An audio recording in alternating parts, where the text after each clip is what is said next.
If you are in the same place that I am, what's happening this week is you are just looking at a pile of papers that just like keeps growing.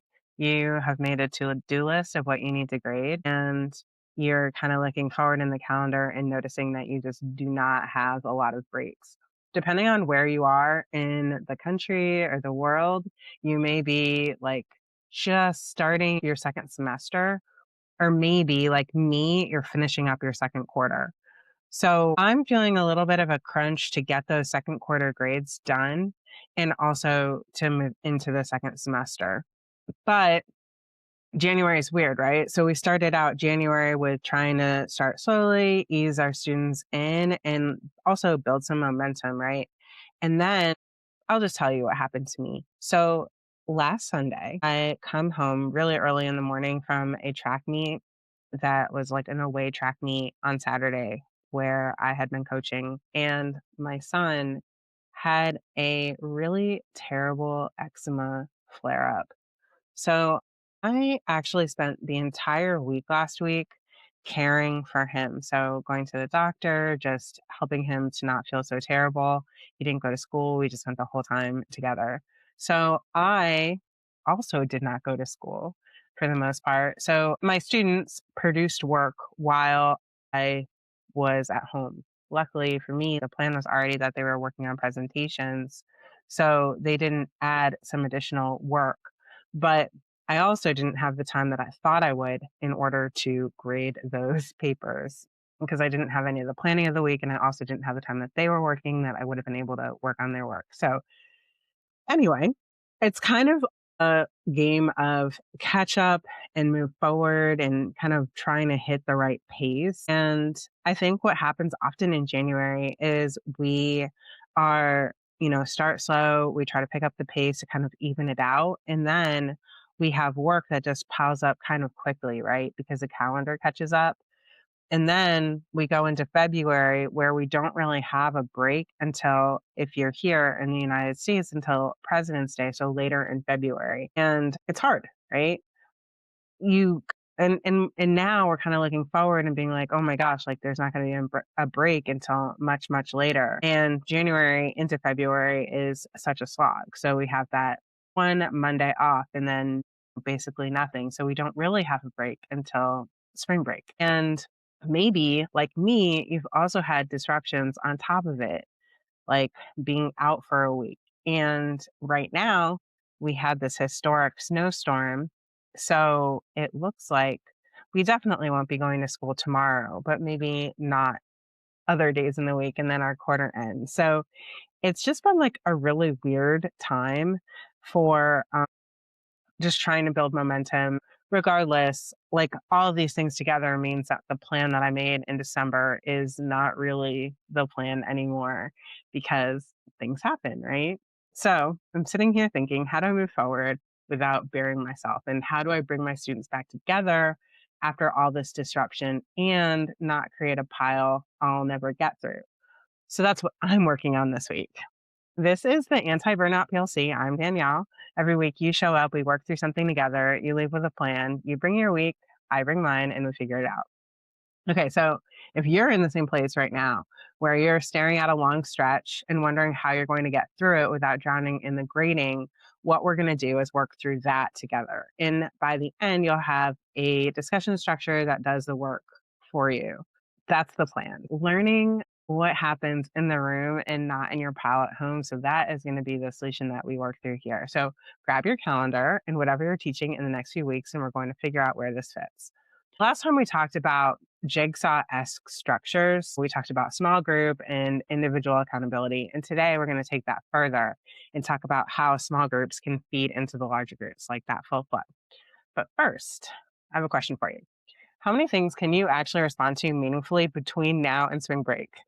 I know it's like, why am I choosing violence? But think about this, like, not how many things will you assign? That's not the question I'm asking. Not how many things are on your pace and guide. Just how many things can you actually give physical written feedback on that students will actually use that will make a difference?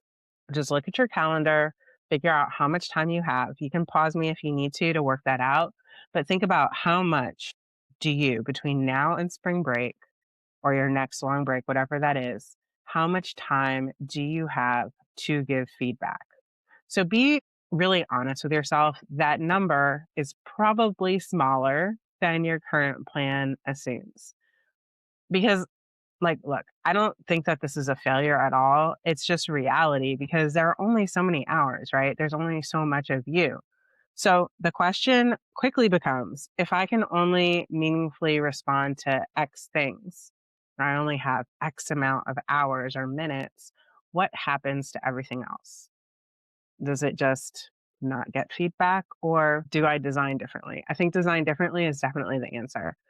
So what I what has really changed my mind or changed the way I think about how I approach grading really is in the research. So when we look at the research, we know that feedback effectiveness drops the longer it's delayed. One of the things that is just kind of wild to me that we as English teachers really prioritize feedback in the way that we do is the effect size of feedback is it's high, but it's actually not higher than a lot of the other things that we can do. Like it's not higher than jigsaws. It's not higher than metacognition, you know?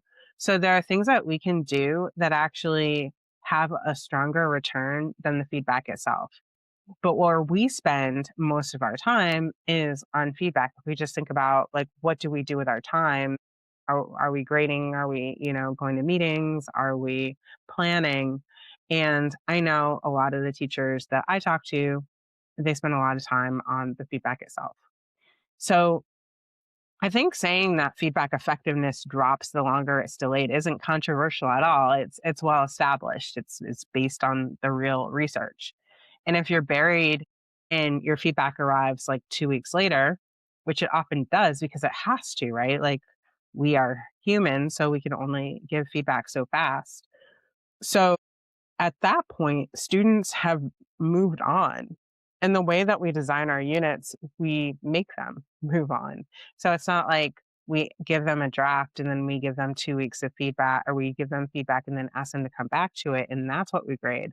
For the most part, I think most teachers are grading the final and maybe they have an optional revision. But anyway, so the point is, those careful, caring comments that you put in, students might skim them, maybe.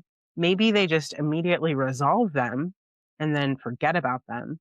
So the question I don't think here is how do I grade faster? We really need to think about how do I deliver feedback when it can actually be used. And I think thinking about it in that way really changes how we approach feedback. I know that changes how I approach feedback because I told you that for me, the solution is discussion because discussion isn't avoiding feedback. I think discussion can actually be the feedback itself. So, I mean, think about it. When a student says something in discussion and another student responds, and they say, like, I see it differently because that's feedback, that's immediate while the thinking is still alive. And when you circulate during group work and ask a question and you probe them, what makes you say that, that's also feedback. Or you ask them to clarify their thinking. When a group has to synthesize their ideas into one claim and they have to negotiate whose interpretation is the strongest, that's feedback happening in real time. Pile is delayed feedback, but discussion is actually real time feedback.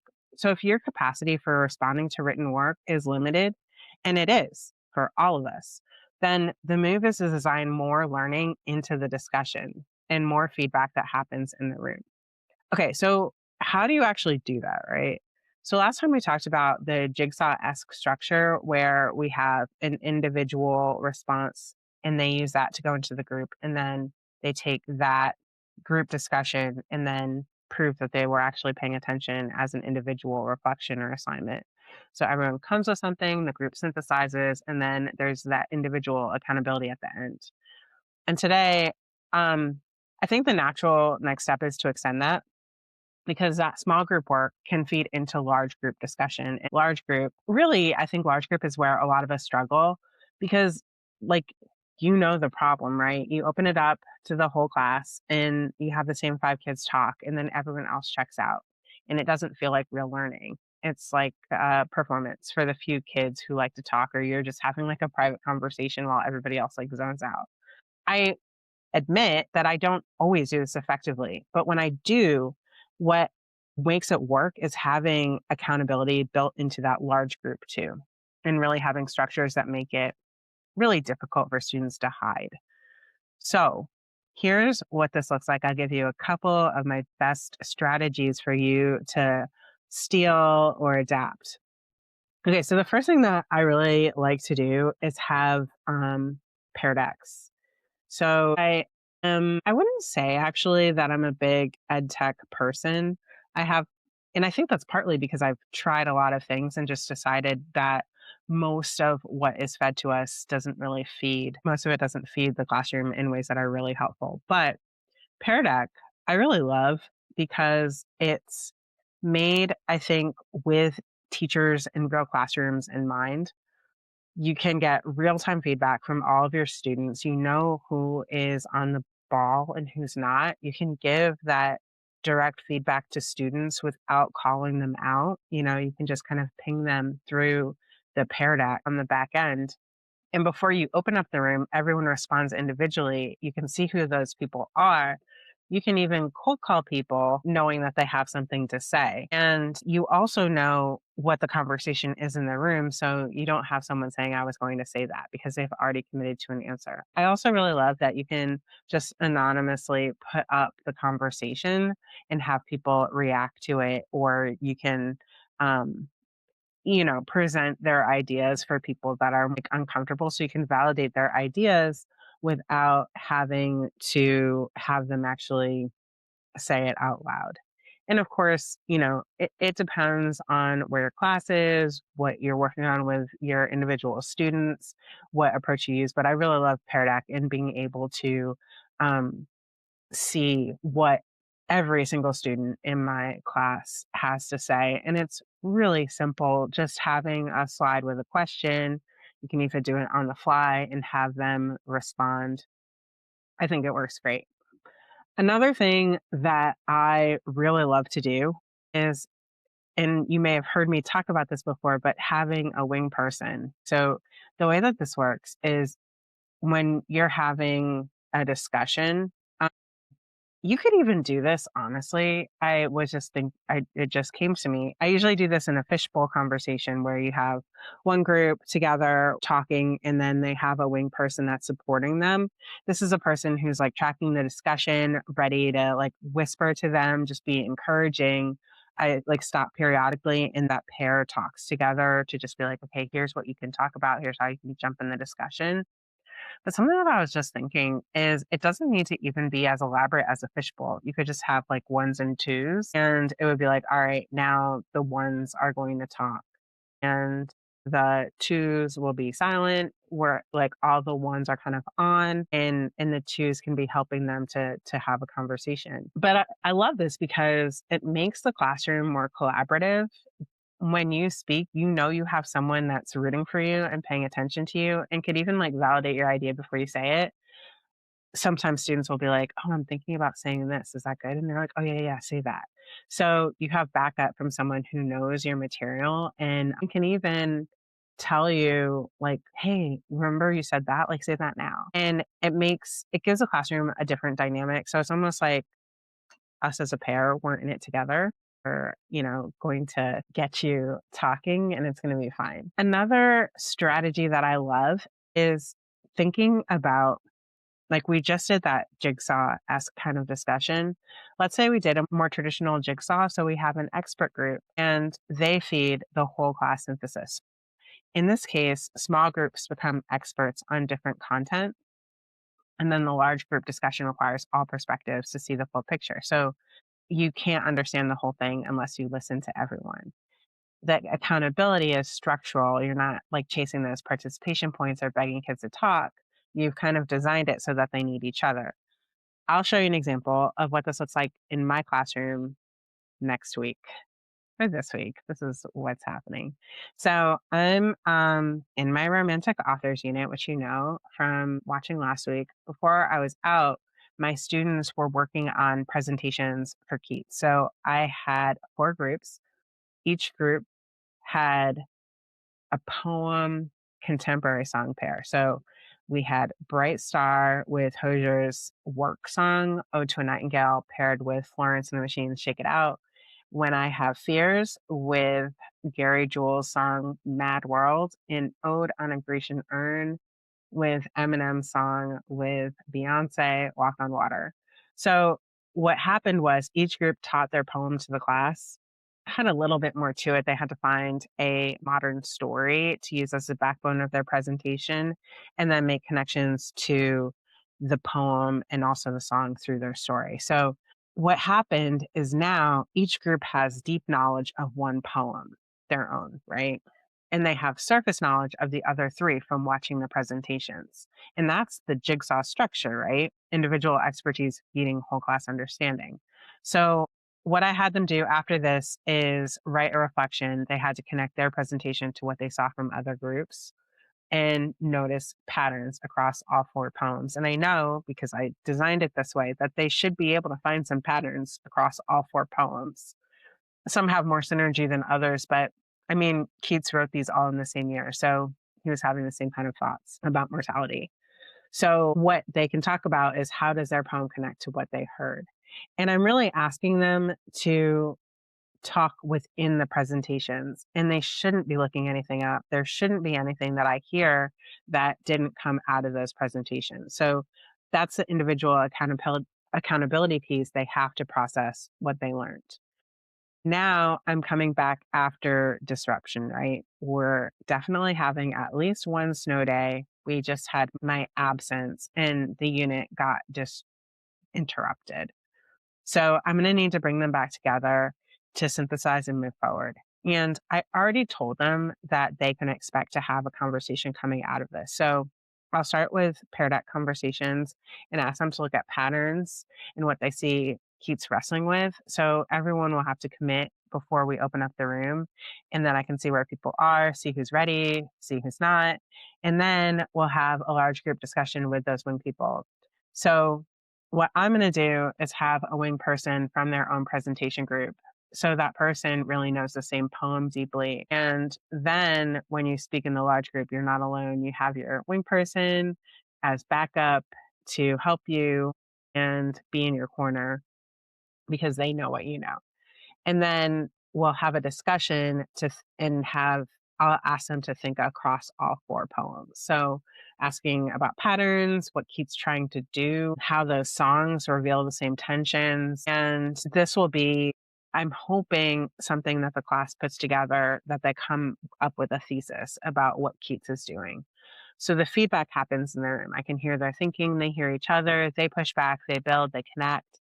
The synthesis is the assessment. And I can always you know, the Socratic seminar, in the traditional sense, the teacher doesn't jump into the conversation. But I mean, it's my classroom. If I need to, I can jump in and I can have students push if they're not getting to where I want them to be. I didn't have to collect all 30 reflections to grade. I'll see what they're thinking based on what's happening live, and I can grade it nearly immediately. So now it's your turn. Really, really, truly, you have to think about your capacity. So I know I asked you, like, pull up your calendar, look at what's between now and spring break, and think about what you can meaningfully respond to and just write that number down. Think about very specifically what's your usual, like, how long does it take for you to grade things? And assume that that is what you're going to do and add a little bit of padding, actually, but definitely don't think that you're going to be better.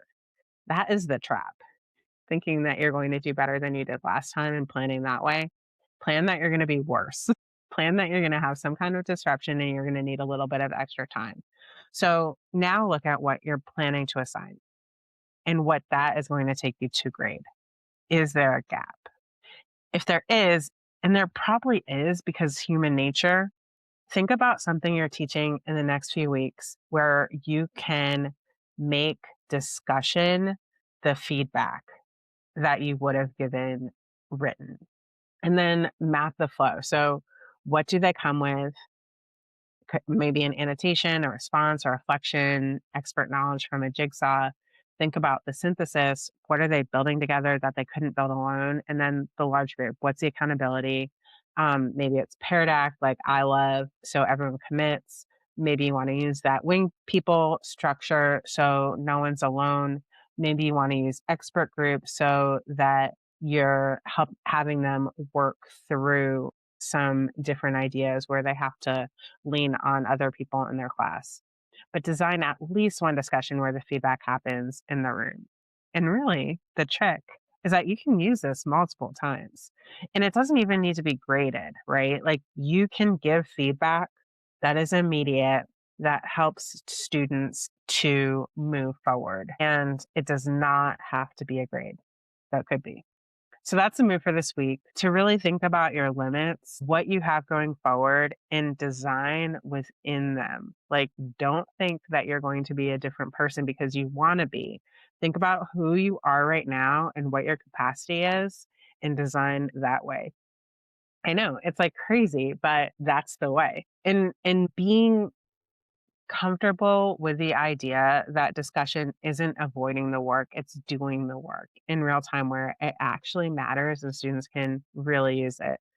So, I really got into this as I was planning, thinking about discussion structures and the different ways that we can design discussions that can really help students to, well, become experts at having discussion, but also in ways that help feed their analytical work, even if they're doing something written. So, if you want to go deeper on discussion structures and all kinds of variations, the research behind them, I am working on a longer video that breaks it all down. I will put a link in the description. When it's done, I'll also put it right here so that you can click on it.